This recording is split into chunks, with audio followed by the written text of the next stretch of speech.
Joining me today is Kim Fine, the Development Director of Kurn Hattin Homes in Vermont. So, Kim, I guess the first question, and I've got a lot of questions. One is going to be about the mission, but the first question is Kurn Hattin. It's an unusual name, isn't it? It's an unusual name.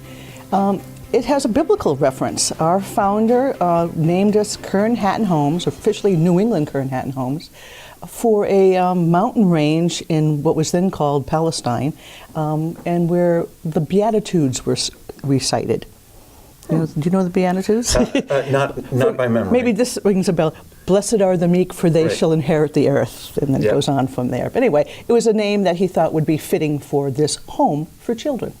And so it started over 100 years ago. 120 this year. 120 this year? Yeah, we celebrated our birthday. Oh, well, what day was that? The first day of school. Yes. Okay. Yeah. So what's the mission of Kurn Hattins today? What was the mission 120 years ago? I would say our mission's the same. Our mission for what we do has not changed. Our mission is simply Kurn Hattin Homes will transform the lives of children and families forever. That's what we do. And the mission statement might have been longer a long time ago. We've reduced it to one sentence. But basically, we're doing the same thing. And we're helping children and their families in need for different reasons. I mean, the children who we have living at the homes are there for a multitude of reasons, anything you can imagine. But children from all over the Northeast, ages 5 through 15, so that's kindergarten through 8th grade, we're a charitable, fully charitable residential home and school. And children are there from anywhere from 3 years or more. It can be temporary, it can be long-term. And so what would cause a student to come under your care? Okay, some of the reasons: homelessness, poverty, I think that's a big issue. Parents, for whatever reason, and this is the other thing too, not just parents, grandparents. A lot more grandparents are raising their children's children now too. There's drug abuse or substance abuse in general, mental illness, incarceration, neglect, anything you can imagine. And sometimes, it's something as simple as, if you want to call it simple, a parent or guardian unable to raise the children because they have to work. They find themselves on their own. They have to go back to school to maybe upgrade their skills so they can find employment. And certainly in this day and age to minimum wage. People are having a hard time supporting their families on minimum wage.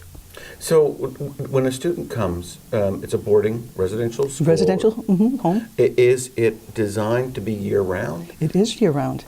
Year-round residential home. So basically the children live in what are cottages and with a house parent. And they would get up in the morning and, they'd go up to the school building, which also has a cafeteria for lunch. They'd go to assembly, they'd go to school there for the day, so they'll have a regular school session. We have teachers that come in to teach. They go home at the end of the day. At 2:30, they go back down the hill or wherever their cottages are and have a snack, just like going home. Have a snack, do your homework, practice your musical instrument. What do they do in the summer vacation? I didn't think about this when I was preparing for this, but what do the kids do in the summer vacation and that?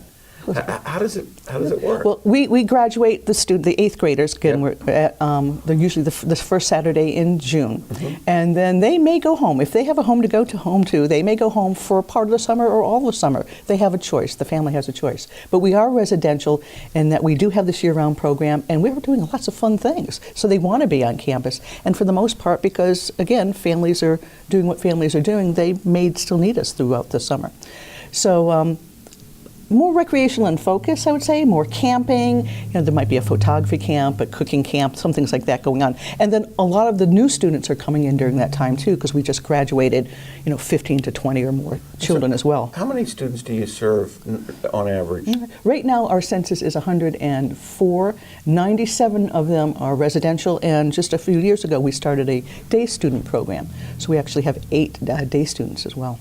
And what's the shortest stay that you gear yourself for? When we talk to the families, we say we want your child at least a year, but ideally at least 3.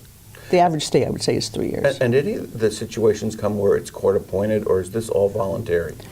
There are some court-appointed children there as well, but the majority are from families. The families themselves make a decision that they want to have their children have a better life than what they can provide, or they're just in a time of need and they just need some help. So we're there to do that for them. We do not have custody of the children.